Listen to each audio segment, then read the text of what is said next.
উবাই ইবনে কাব রাদিয়াল্লাহু আনহু বলেন, ইয়া রাসূলুল্লাহ, ইয়া হাবিবাল্লাহ, ও আল্লাহর নবী, যাকে কোরআন শিখাইছেন স্বয়ং আল্লাহ এবং যার কাছে কোরআন নাজিল হয়েছে সেই নবীকে আমি তেলাওয়াত করে শোনাবো। একটি সূরা আছে, সূরা লুকমান। একটু জোরে কোন। লুকমান একজন ব্যক্তির নামকরণে একটি সূরার নামকরণ করা হয়েছে। এই ব্যক্তিকে যার নামে সূরার নামকরণ করা হইল স্বয়ং আল্লাহ রাব্বুল আলামিন তার কোরআন শরীফের মধ্যে তার নাম আনলেন। তার নামে ডাইরেক্ট আয়াতের মধ্যে তার নাম আছে এবং ওনার নামে সূরাটার নামকরণ করা হইল। সেই ব্যক্তিকে যেখানে সাহাবাই কালামের মধ্যে আবু বকর সিদ্দিকের নাম কোরআনে নাই, ওমরের নাম কোরআনে নাই, উসমানের নাম কোরআনে নাই, আলীর নাম কোরআনে নাই, শুধু একজন সাহাবীর নাম কোরআন শরীফে আছে। ফালাম্মা কাদা যায়েদুন, যায়েদ রাদিয়াল্লাহু আনহুর নামটা কোরআন শরীফে আছে। আর না হয় কোনো সাহাবীর নামও আল্লাহর কোরআনে আনে নাই। সাহাবীদের কথা আছে কিন্তু তার নাম নাই, কোরআন শরীফও নাই। যেমন এক সাহাবী, ওনার নাম উবাই ইবনে কাব রাদিয়াল্লাহু আনহু। উনি কোরআন 7 ভাবে পড়া যায়। কয়ভাবে? 7 ভাবে।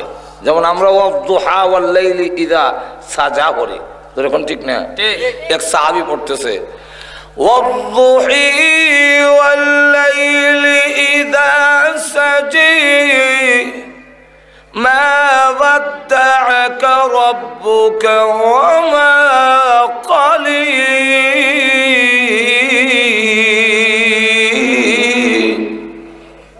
এই সাহাবীকে রাসূলের দরবারে ধরে নেওয়া হইল, গিয়া হুজুর বেটা ওয়াদুহি করে। রাসূল কো ছেড়ে দাও, জিবরাইল আমারে দুহি হইরাও শুনাইছে।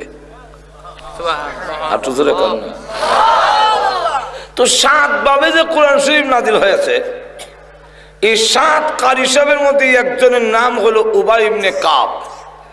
ওনার ফরক খুব সুন্দর ছিল। আল্লাহর নবী শামিক রাহমাতুল লিল আলামিন ডেকে বলেন, রে উবাই ইবনে কাব, একটু কোরআন শরীফ তেলাওয়াত করে তুমি আমাকে শোনাও। উবাই ইবনে কাব রাদিয়াল্লাহু আনহু বলেন, ইয়া রাসূলুল্লাহ, ইয়া হাবিবাল্লাহ, ও আল্লাহর নবী, যাকে কোরআন শিখাইছেন স্বয়ং আল্লাহ এবং যার কাছে কোরআন নাজিল হয়েছে সেই নবীকে আমি তেলাওয়াত করে শোনাবো। অক্ষমতা প্রকাশ করলেন, হুজুর আমি আপনারও শুনাইতাম। আল্লাহর নবী বলেন, উবাই, কোরআন শরীফ তেলাওয়াত করে আমাকে শোনাও। উবাই ইবনে কাব আবারও অক্ষমতা প্রকাশ করলেন। এইভাবে 1 বার 2 বার 3 বার বলার পরে আল্লাহর নবী বলেন, রে উবাই ইবনে কাব, মহান আল্লাহ বলেছেন তোমার কাছ থেকে তেলাওয়াত শোনার জন্য। উবাই ইবনে কাব রাদিয়াল্লাহু আনহু বলেন, ইয়া রাসূলুল্লাহ, ইয়া হাবিবাল্লাহ, আল্লাহর নবী গো, আল্লাহ যে আমার পড়াশোনার জন্য বলছেন, আমার নামটা আল্লাহ কইছেননি। একটু জোরে কোন না সুবহানাল্লাহ। আল্লাহর নবী উবাই ইবনে কাব, আল্লাহ তোমার নাম ধরে বলেছেন তোমার কাছ থেকে পড়াশোনার জন্য। উবাই ইবনে কাব রাদিয়াল্লাহু আনহু বলেন, আনন্দে আত্মহারা হয়ে গেলেন। আমার আর কিছু পাওয়ার চাওয়ার নাই, মহান আল্লাহ যে আমার মতো গোলামের নাম উচ্চারণ করেছে, আমার জীবন সার্থক হয়ে গেছে। কিন্তু কোরআনের আয়াতে ওনার নাম নাই। হযরত জাফর রাদিয়াল্লাহু আনহু, ওনাকে রাসূল বলেন, ও জাফর, তোমার ভিতরে নাকি 4টা গুণ আছে, যেই গুণগুলো আল্লাহর পছন্দ। কি? জাফর রাদিয়াল্লাহু আনহু, আল্লাহর নবী, আমার গুণগুলো কারো কাছে বলি নাই, আপনি জানলেন কিভাবে আমার গুণগুলো? আল্লাহর নবী বলেন, জাফর রে, মহান আল্লাহ তোমার গুণগুলো আমাকে জানাইয়া দিয়েছে। জাফর রাদিয়াল্লাহু আনহু বলেন, ইয়া রাসূলুল্লাহ, আল্লাহ যে আমার গুণগুলো আপনাকে বলে দিয়েছেন। আল্লাহ রাব্বুল আলামিন আমার নাম বলেছেন। আল্লাহ রাসূল বলেন, রে জাফর, মহান আল্লাহ তোমার নাম ধরে বলেছেন, তোমার কাছে যে গুণগুলো আছে। হযরত জাফর আনন্দে আত্মহারা হয়ে গেলেন, মহান আল্লাহ যে আমার মতো গোলামের নাম উচ্চারণ করেছে। নাম নাই, তাহলে এবার আসুন ওই লোকটাকে যার নামে সূরায় নামকরণ করা হলো, সেই মহান ব্যক্তিকে আল্লাহর কাছে এত সম্মানী আল্লাহ রাব্বুল আলামিন, উনি নিজে ওনার কত বড় ওজনদার, ওনার কথার অনেক লোড আছে, কিন্তু এরপরে কারো কাছ থেকে কর্জা, কারো নসিহত, আল্লাহ কর্জা করে নেওয়ার কোনো দরকার নাই। কিন্তু লোকমানে হাকিম তার ছেলেকেই লক্ষ্য করে যেই নসিহত করেছিলেন, আল্লাহর কাছে এত পছন্দনীয় যে মহান আল্লাহ রাব্বুল আলামিন তার নসিহতগুলো গ্রহণ করে কোরআনের আয়াত বানাইয়া বিশ্ব নবীর কাছে ওইগুলো নাজিল করেছে। লুকমানে হাকিম তার ছেলেকে যা নসিহত করেছিলেন, সেই নসিহতগুলো দেখা গেছে যে আল্লাহ রাব্বুল আলামিন কোরআনের আয়াত বানায়া বিশ্ব নবীর কাছে নাজিল করেছেন। আল্লাহর কথার তো কত দাম, কেউ কাছ থেকে তো আল্লাহ কর্জা হয়ে নেওয়ার দরকার নাই। এই লোকটার কত সম্মান, যে কত মর্যাদা, তার কথাগুলো মহান আল্লাহর কোরআনে কালামের ভিতরে জায়গা পাইলেছে। একটু জোরে কর না। আল্লাহর নবী বিশ্ব নবী উল্লেখ করেছেন, অথচ তিনি ছিলেন কালো। ওই লোকটা এমন কালো, হাসি তার মতো কালো লোক হয় না, নাকের সেন্টার ঠিক নাই, ঠোঁট মোড়া, ফাওয়ার মধ্যে রেল লাইনের মতো ভাড়া, আবার গোলাম বাড়িও, তাহলে কোনো দিক থেকে তার কোনো ভালো কোয়ালিটি নাই। এত সম্মান আর ইজ্জত। আল্লাহর নবী সাল্লাল্লাহু রাহমাতুল লিল আলামিন বলেন, তিন কালোকে আল্লাহ শ্রেষ্ঠত্ব দান করেছেন, সম্মান দিয়েছেন। এর মধ্যে এক কালোর নাম হলো লোকমানে হাকিম। লোকমানে হাকিম হলো এক কালা। এই কালা এত ইজ্জত, এত সম্মান, ফেরেশতারা তাকে সম্মান দেয়, গাছে মাছে তাকে সম্মান দেয়। এত ইজ্জত আর সম্মান কেন? আল্লাহর নবী বলেন, তিনজন কালোকে যে সম্মান দিয়েছেন, এর মধ্যে একজন হলো লোকমানে হাকিম, দুই নম্বর আরেকজন হলো হযরত বিলাল। দেখতে কালো, মক্কার লোকেরা বলে কালা কাওয়া, কালা কাওয়া বলে আখ্যায়িত করে। আর বলে বাদাইম্মার ঘরের বাদাইম্মা, গোলামের ঘরের গোলাম, বাফো গোলাম সেও গোলাম, সেও বাদাইম্মা, তার বাফো বাদাইম্মা, বাড়ি হইল আফ্রিকা, তাকে সব মক্কায়, তার কি দাম আছে, কি ইজ্জত আছে।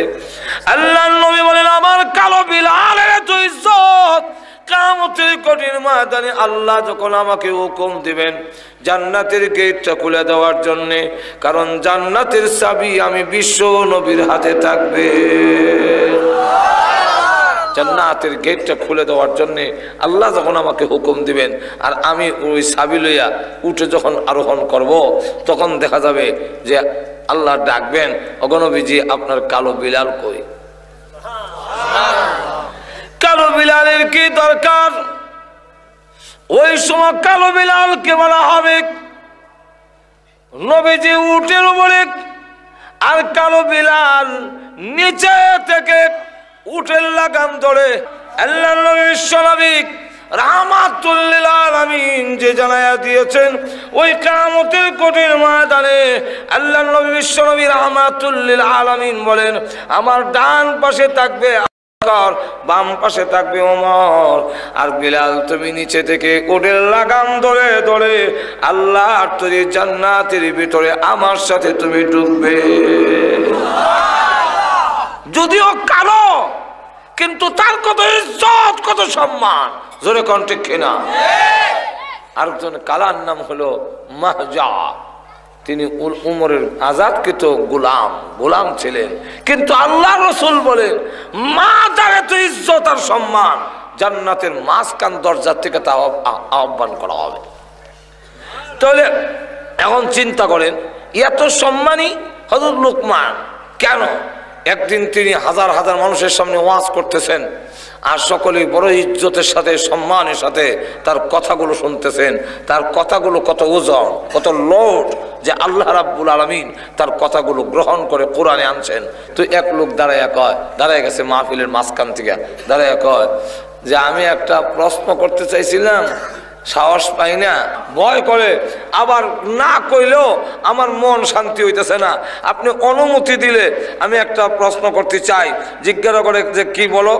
এক লোকমান আমার সাথে ছাগল রাখতো, বকরি চড়াইতো, ঠিক দেখতে আপনার মতোই, না হই মনই, হ্যাঁ সেন্টার ঠিক নেই, টুট মুডা, ফায়ার মধ্যে রেল লাইনের মতো ভাড়া, এই মনুই বাটি বুটি, এই মনুই ফ্যাট বড়, এখন আপনার মতোই দেখতে, কিন্তু আপনি সেই বকরির রাখাল, ছাগলের রাখাল, এটা কইতাম কেমনে? এটা তো সাহস পাই না। তাই আমি আপনাকে জিজ্ঞাসা করতে চাই। যেই মাত্র কথা বললেন, লোকমানে হাকিম বলেন, আমি সেই লোক যিনি তোমার সাথে মাঠে বকরি চড়াইতাম। কারণ আল্লাহওয়ালারা তার পিছনের ইতিহাস স্বীকার করতে একটুকু দ্বিধাবোধ করে না। পিছনের কথা যারা ভুলে যায় তারা আল্লাহর শুকুর আদায় করতে পারে না। আর সত্যিকার আল্লাহর বান্দা যারা, তারা তার পিছনের কথা স্বীকার করে বলে এই নিয়ামত আমার আল্লাহর দেওয়া। জোরে কোন কার দেওয়া? আরো জোরে আওয়াজ দিয়ে বলুন কার দেওয়া? খলিফাতুল মুসলিমিন ওমর রাদিয়াল্লাহু আনহু, তিনি দেখা যায় ওই অবস্থা ছাড়াতে পারেনি। তিনিও একটি মাঠ দেখে চোখের পানি ছেড়ে দিয়ে কাঁদলেন। লোকেরা জিজ্ঞাসা করে, ওমর এই মাঠটা দেখে আপনি চোখের পানি ছেড়ে দিয়ে কাঁদলেন কেন? উনি ডাক দিয়া বলেন, আমি ছিলাম এই মাঠের একজন রাখাল, আমার কোনো ইজ্জত সম্মান ছিল না। আমার আব্বা আমাকে চট দিত আর বলতো, ওমর রে তোর মাথার মধ্যে উডের লেদা ছানাইলো কেমনে? মাথার লেদাই তোকে লেগে।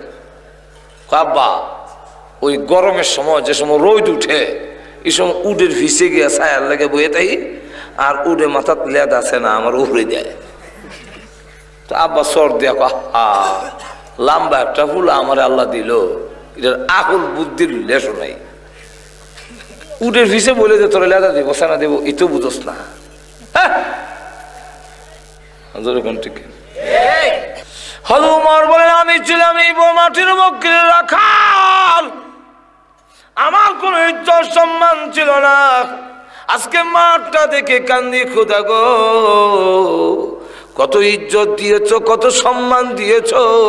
আমি এখন বকরির রাখাল না, আমি এখন উটের রাখাল না, আমি আমিরুল মুমিনিন, আমি খলিফাতুল মুসলিমিন। আমি উমরকে এত ইজ্জত দিয়েছো, আমার আঙ্গুলের ইশারায় অর্ধেক পৃথিবী পরিচালিত হয়। এখন আমার আঙ্গুলের ইশারায় চলে। সুতরাং আমার এই জিনিসটা ইয়াদ থাকলেই শুকরিয়া আদায় করতে সুবিধা। আর পিছের কথা যখন বুঝলায়, তার জবান দিয়ে আল্লাহর শুকুর আসে না। ঠিক একটু জোরে কর না। লোকমান হাকিম বলেন, আমি সেই লোক, যে লোক বকরির রাখাল ছিলাম, আমার কোন ইজ্জত সম্মান ছিল না। আমি কালো লোক, সামাজিক ভাবে কালো এবং গঠনদার ভালো না, সমাজে তাকে বেশি ইজ্জত দেয় না, সম্মান দিতে চায় না। আমি সেই লোক।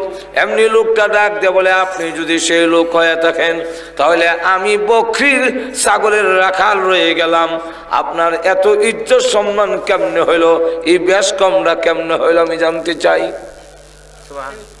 লোকমান হাকিম বলেন, তুমি কি চাও দুনিয়া এবং আখিরাতে আমার মতো ইজ্জত আর সম্মানের অধিকারী হতে? আমরা কি তখন আপনারা চাইতেন না? একটু ধরে কম, দুনিয়া এবং আখিরাতে আমি সম্মানী হই, এটা আপনারা চাননি? আরো ধরে কম।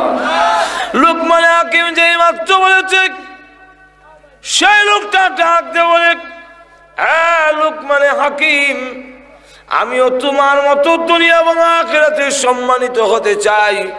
লোকমান হাকিম বলেন, যে সমস্ত গুণের কারণে আমাকে আল্লাহ এত সম্মান দিয়েছেন, সেই গুণগুলো তুমি অর্জন যদি করতে পারো, জেনে রাখো তোমারও সম্মান দুনিয়া এবং আখিরাতে বেড়ে যাবে।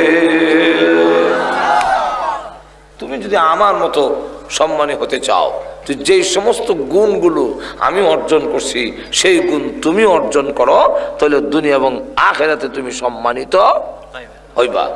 এই গুণগুলো কি? গুণ হইল 9টা। যেরকম কয়টা? 9টা। কইতাম নি? 1 নম্বর চোখ দৃষ্টি নিচের দিকে রেখ। কোন দিকে? কেন?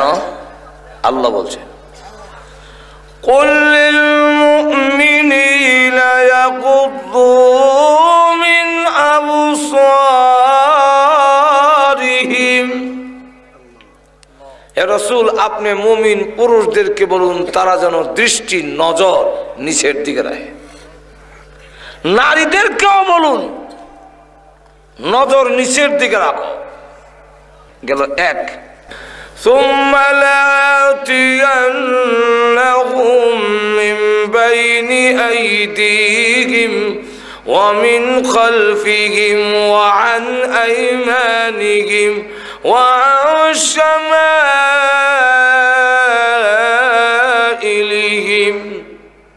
শয়তান কর সামনে পিছনে ডাইনে বামে চতুর্দিকে জাল ফাইত্যা তোমার জাহান্নামে না নিয়ে ছাড়তাম না। তাহলে 1 নম্বর হলো চোখের হেফাজত, 2 নম্বর হলো তোমার মুখটারে হেফাজত করো, জবানটারে কন্ট্রোল করো, মিথ্যা কথা কইও না, পরের বদনাম করো না, এই ইয়ে দিয়া জবানটারে দিয়া হারাম খাইও না। জবানটারে যদি তুমি বন্ধ রাখতে পারো, জবানকে তুমি যদি হেফাজত করতে পারো, তোমার সম্মান বাড়বে ছাড়া কমবে না। 2 নম্বর হলো জবান বন্ধ করো, প্রয়োজন ছাড়া কথা বলো না। যদি তোমার জবান কন্ট্রোল করতে পারো, জেনে রাখো ওই জবানে মহান আল্লাহর নাম যদি জারি রাখো, বেহুদা কথা বলো না। আল্লাহ আল্লাহ যখন করো, আল্লাহর জিকির আজকার করতে থাকো। আল্লাহর রাসূল বলেন কিয়ামতের কঠিন ময়দানে তুমি হাসতে হাসতে আল্লাহর তৈরি জান্নাতের ভিতরে প্রবেশ করবে। এখানে আলোচনা করতে গেলে 1 ঘন্টা লাগবে, রাখলাম। এলো 2। 3 নম্বরটা হইলো তোমার লজ্জাস্থান হেফাজত করো, শরমগারে তুমি হেফাজত করো। যদি করতারো তাহলে আল্লাহ রসুল বলেন জবান আর শরমগার যে হেফাজত করব, আমি রসুল তারে জান্নাতে নেওয়ার জিম্মাদার হয়ে গেলাম। গেল 3টা। যখন কয়টা? 4 নম্বরটা হইলো ওয়াদা পূরণ করো। কারোর সাথে ওয়াদা করলে ওয়াদা পূর্ণ করো, নাহলে দাম থাকবে না। গেল কয়টা? আর এখন কয়টা? 60টা। 5 নম্বরটা হইল হালাল রুজি রোজগার সামান্য যদি হয় এর উপরে সন্তুষ্ট থেকো। আলহামদুলিল্লাহ, যাক কষ্ট হইব, আমার হালাল রিজিক যা আছে তা হইলে আছে। হালাল খাবারের মাধ্যমে অন্তরের যে নূর পয়দা হবে, এই নূরের দ্বারা তুমি মহান আল্লাহর মারিফতের মজা লাভ করতে পারবে। কত হইল? 5টা। এখন নেন কয় নম্বর? 6 নম্বর। সত্য কথা বলবে, হকের উপরে থাকবে না, হকের কাছে যাইও না। হকের উপরে যদি তুমি থাকো, যত নির্যাতন আসুক, সকল নির্যাতন সকল বাধার মোকাবেলায় তুমি যদি ইস্তেকামতের সাথে হকের উপরে থাকতে পারো, যে মৃত্যুর সময় আল্লাহ তোমাকে সালাম দিবেন। আর কোন জায়গায় আছে মেহমান দেখলে আরো কিছু বেজার হইয়া, হ্যাঁ কয়েকদিন আগে আইসলেন থাকলেন না, আর ওখানে দেখা যায় বাপসাপ থাকতেন না, আরেকদিন আইলে কিন্তু আর ছাড়তাম না, আর আজকে বিদায় করে দিলেছে মাজুর এখন ঠিক না।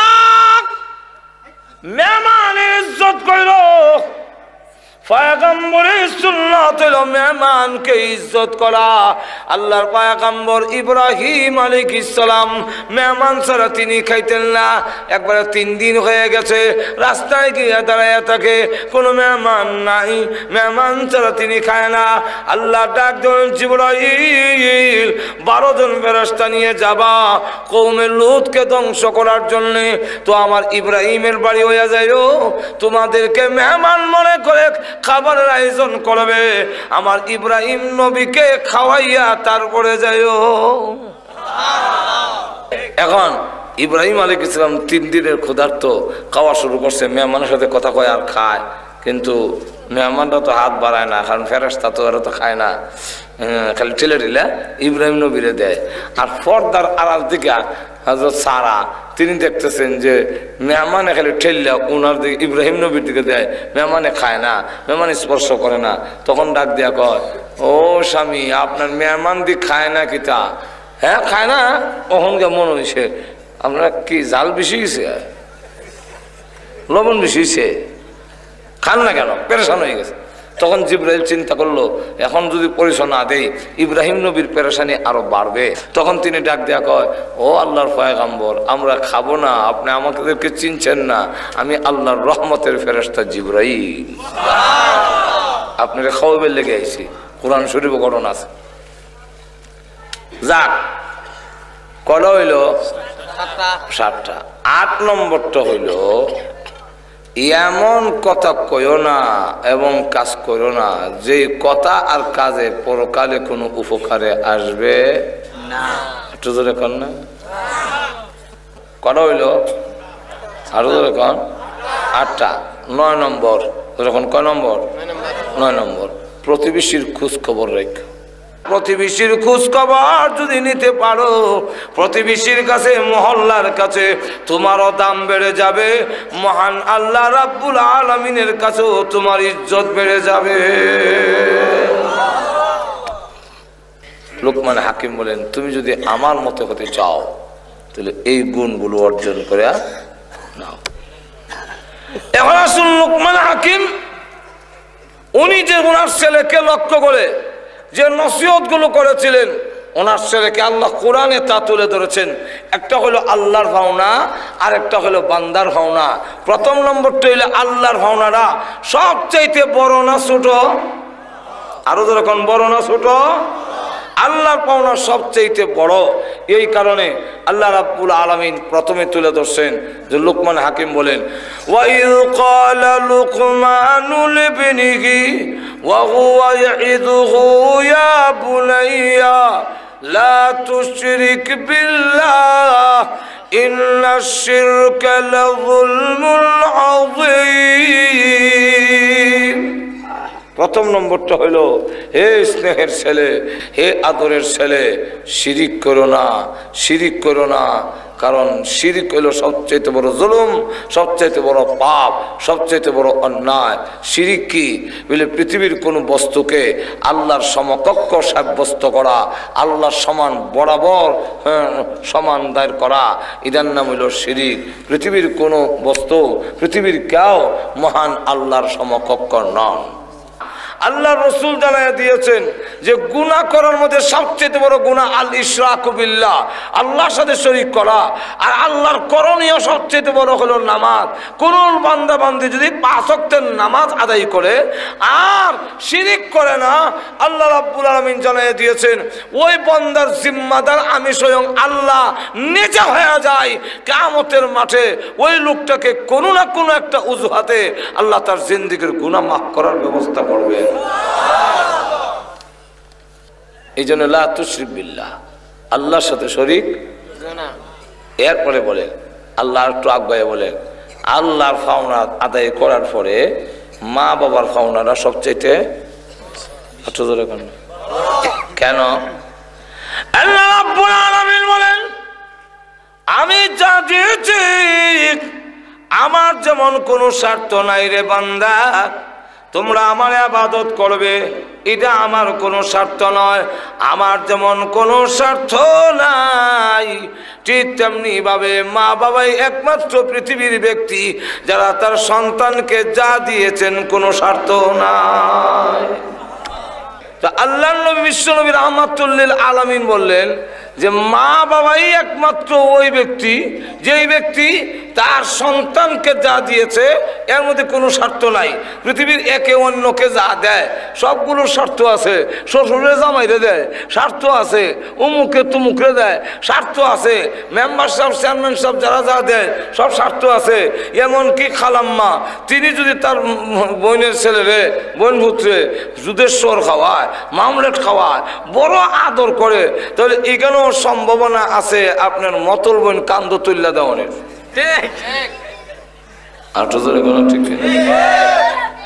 আর মা বাবা যা দিয়েছেন কোনো শর্ত নাই। আমাদের সমাজের কিছু লোক আছে এরা বউর কাছে মুড়ি দিয়েছে না, বউ যেমনি কয় এমনি, কিন্তু বউর কথায় যে সব জায়গায় চললে লস হওয়ার সম্ভাবনা আর তো দেখুন না আসেনি। যা টাকা ফাটায় বউর নামে ফাটায়, এক টাকাও অন্য মা বাবার নামে ফাটাইতে পারে না, আর কোনো খোঁজখবরও নিতে দেয় না। এই অবস্থায় চলছে 10 বছর। একদিন কাবাগর তোয়াফ করে আল্লাহর এক ওলির সাথে দেখা হয়েছে, জিজ্ঞাসা করে, হ্যাঁ মালিক, আমি একটি ঘটনা জানতে চাই। সেটা হলো খানায় কাবা যখন তোয়াফ করি, এত তোয়াফ করি কিন্তু কেন যেন আমার ভালো লাগে না। তোয়াফ করতে মজা লাগে না, নামাজ পড়তে কেন গো আমার ভালো লাগে না। আল্লাহর ওলি জিজ্ঞাসা করেন, ভালো না লাগার কারণ আমি তো যা বুঝি তোমার মা বাপ আসেনি, ক আছে যোগাযোগ আসেনি, ক 10 বছরের ভিতরে যোগাযোগ নাই। এমনি ডাক দিল, শোনো, আল্লাহ নবী বলেছেন মা বাপ যদি অসন্তুষ্ট থাকে ওই সন্তানের আমলনামা আসমান আর জমিনের মাঝখানে ঝুলন্ত থাকে, মহান আল্লাহ রাব্বুল আলামিনের দরবারে তা কবুল হয় না। যেহেতু পেছনের ইবাদত আল্লাহর দরবারে কবুল হয় না, এই কারণে সামনে ইবাদত করার জন্য আগ্রহ আর সৃষ্টি হয় না। যতদিন পর্যন্ত মা বাপ খুশি না হয় তার ইবাদত আল্লাহর দরবারে কবুল হয় না। এই কথাটায় দারুণ আঘাত লাগছে। এবার নিয়ত করছে দেশে গেলে বউ তা হোক আর যাক, মা বাপ না দিকাইতাম না।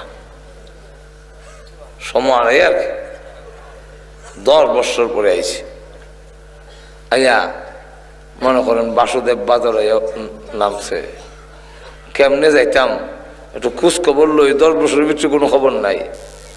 আর ইনি মানুষও তারা কেউ অনেকে চিনে না। ফাঁক করার এক দোকানে গিয়ে জায়গায় কেউ ভাই ফাঁক করার সেরা গাড়ি সামনে চিনুনি, ও চিনতাম না হলে আমরা পাশের বাড়ি।